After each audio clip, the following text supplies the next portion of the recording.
Assalamualaikum warahmatullahi wabarakatuh. Selamat pagi, salam sejahtera buat kita semua. Om Swastiastu, Namo Buddhaya, salam kebajikan. Saya Dr. Santi Yuliana Gultom, saat ini bekerja di salah satu rumah sakit vertikal di Jakarta, yaitu RSPI Sulianti Saroso. Seperti yang kita ketahui, BPJS beroperasi pada awal tahun 2014 dan mengeluarkan satu produk yang disebut JKN. JKN merupakan Social Insurance. Dengan lahirnya JKN, terjadi perubahan besar sistem pembayaran pelayanan kesehatan. Yang sebelumnya fee for service berubah menjadi pembayaran inasibijis. Pembayaran fee for service adalah pembayaran untuk setiap tindakan yang diberikan kepada pasien beserta pengobatannya. Sementara pembayaran dengan inasibijis adalah pembayaran diagnosa penyakit.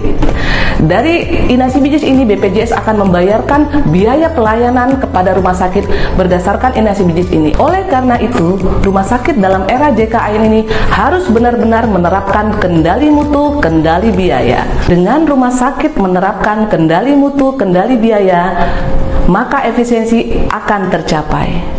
Dulu pembayaran pelayanan kesehatan menggunakan fee for service, dan dengan menggunakan fee for service ini semakin banyak pengobatan dan tindakan yang dilakukan oleh rumah sakit kepada pasien akan semakin menguntungkan rumah sakit. Perbedaannya dengan inasibijis adalah inasibijis berlaku pembayaran dengan paket, tarif paket, sehingga semakin banyak kita memberikan pengobatan maupun tindakan, itu akan semakin menggerus keuangan rumah sakit. Sehingga langkah-langkah ataupun strategi yang harus diperhatikan dan dikuasai oleh rumah sakit adalah: pertama, menjaga loyalitas pasien. Artinya rumah sakit harus membentuk trust pasien itu sendiri. Bagaimana caranya? Dengan memberikan pelayanan yang membuat pasien itu nyaman, sehingga pasien itu mau kembali lagi ke rumah sakit yang melayaninya. Kedua, membina hubungan baik dengan BPJS. Mengapa penting membina hubungan baik dengan BPJS? Karena dalam bekerja sama dengan BPJS, ada hal-hal yang perlu kita bangun, seperti ketika kita akan mengirimkan klaim kita. Bila ada sesuatu yang kurang, seperti di resume medis tidak tertulis hasil penunjang, itu kita bisa konfirmasi bila kita memiliki hubungan baik dengan BPJS, sehingga klaim kita tidak dipending ataupun tidak layak. Yang selanjutnya, tidak membedakan pasien JKN maupun non-JKN. Jadi semua pasien dilayani sama dengan tidak membeda-bedakan. Ada beberapa rumah sakit, saya tidak menyebutkan rumah sakit A atau B ya.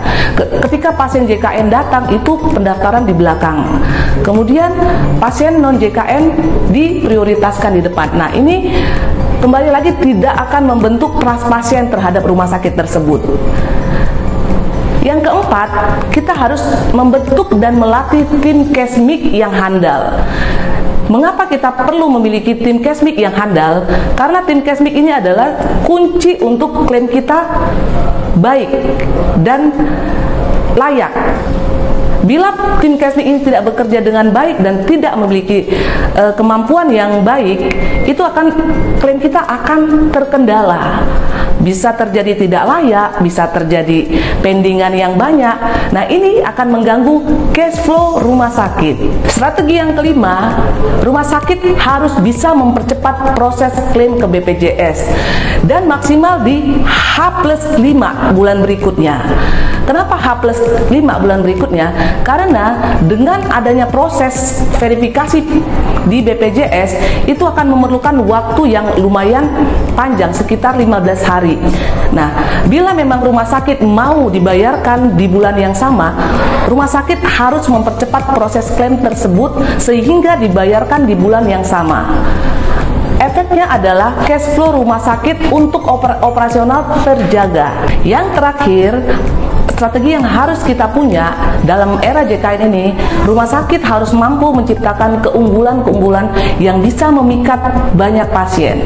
Contohnya, dokter-dokter yang ramah dalam pelayanan ataupun perawat-perawat yang melayani pasien-pasien baik itu di IGD, di rawat inap. Dan ini sangat akan memikat pasien.